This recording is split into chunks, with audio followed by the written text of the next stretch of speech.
안녕하십니까, 하창근 법무사입니다. 오늘 제가 준비한 영상은 개인회생 절차에 대한 간단 정리입니다. 오랜 시간 계속되어 온 경기 불안과 장기 침체로 인해서 점점 더 먹고 살기 팍팍하고 괴로운데요. 안 입고 안 먹고 안 자고 뼈를 깎는 노력으로 어렵게 돈을 모아 가게를 차리거나 이런저런 사업을 시작해도 불의의 타격으로 인해서 사업을 접게 되는 불행한 상황이 종종 발생합니다. 정말로 금수저를 입에 물고 태어나지 않는 이상 세상 살기가 정말 암울하기 그지없습니다. 그런데 이렇게 혼자만의 노력으로는 도저히 극복할 수 없는 불황을 개인의 탓으로만 돌리기에는 현재 사회 구조적으로 많은 문제를 가지고 있습니다. 그래서 성실하게 살아왔지만 사회 구조적으로 또는 요즘에 전 세계적으로 커다란 문제를 일으키고 있는 코로나 바이러스로 인한 질병재해 같은 불행으로 타격을 받고 삶의 의지마저 꺾여버린 사람들의 사회적 갱생과 회생을 위한 제도가 개인회생 제도입니다. 개인회생 제도에 대해서 제가 간단히 한번 정리를 해봤는데요. 개인회생 절차란 일정 금액 이하의 채무를 쥐고 파산에 직면한 개인 채무자가 장래 계속적 반복적으로 수입을 얻을 가능성이 있는 경우 그 수입 중에서 생계에 필요하다고 인정되는 일정 금액을 제외한 나머지 금액을 최장 5년 동안 변제에 투입하면 나머지 채무를 면책받을 수 있는 절차입니다. 이 제도는 재정적 어려움으로 파탄에 직면한 채무자와 채권자 등 이해관계인의 법률적 관계를 조정함으로써 채무자의 효율적 회생과 채권자의 이익을 도모함을 목적으로 합니다. 제가 개인회생 절차와 개인 파산 절차를 간단히 비교 한번 해봤는데요. 개인 파산 절차는 회생 채무자의 보유 재산을 변제 재원으로 하지만 개인회생 절차는 장래 채무자가 얻을 소득을 변제 재원으로 합니다. 개인 파산 절차의 경우 파산관제인이 파산재단에 대한 관리처분권을 행사하지만 개인회생 절차의 경우 채무자가 개인회생재단에 대한 관리처분권을 행사합니다.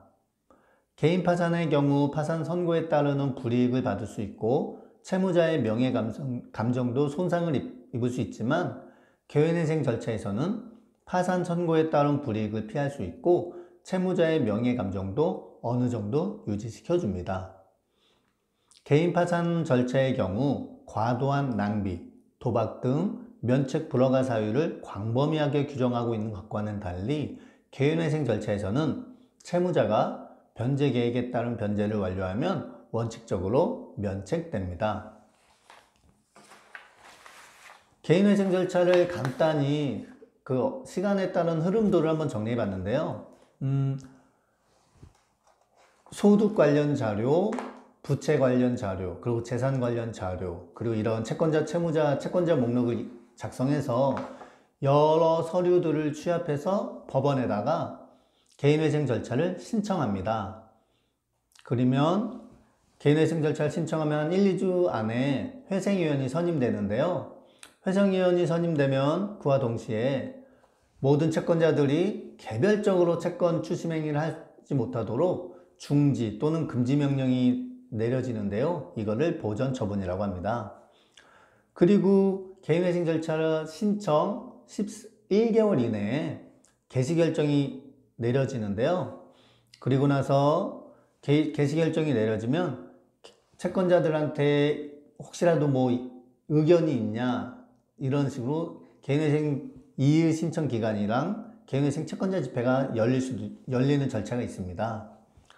그리고 나서 회생위원과 법원 판사님이 채무자가 제출한 변제 계획안을 인가할지 불인가할지를 결정합니다. 그래가지고 변제 계획안이 인가가 되면 변제 계획안으로 채무자가 제출했던 변제 계획안대로 예를 들면 3년 동안 일정 금액을 나눠서 변제를 하겠습니다라는 그 변제 계획안대로 수행을 했다면 면책이 됩니다.